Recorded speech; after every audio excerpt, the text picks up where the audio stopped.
Hello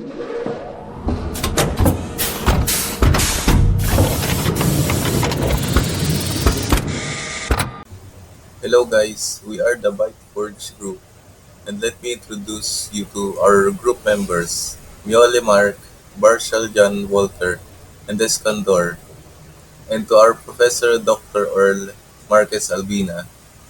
For today's video, we will be presenting Arduino Project 1, the blinking LED. For the components, we need one 5mm LED, one resistor, 220, two jumper cables, male to male. First, place the LED into the Arduino breadboard section. Make sure the longer leg is on the right positive side and the shorter leg is on the left negative side. Second, insert one end of the resistor into the same row as the LED's positive leg. Place the other end of the resistor into an empty row on the breadboard. The resistor protects the LED from burning out. Third, take a jumper wire from the pin D13 on the Arduino and connect it to the free end of the resistor. This will allow pin 13 to control the LED.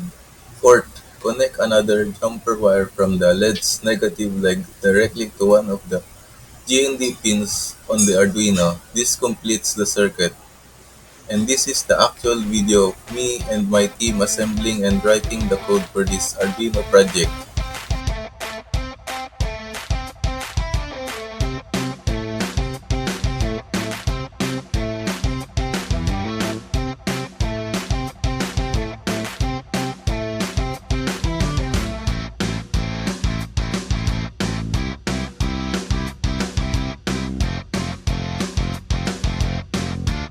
The code, the program starts by naming the LED pin. Int LED pin equal 13 semicolon. Pin 13 is used because most Arduino boards have a built-in LED on this pin, and it's perfect for simple LED control. Inside setup, the line pin mode LED pin output is written.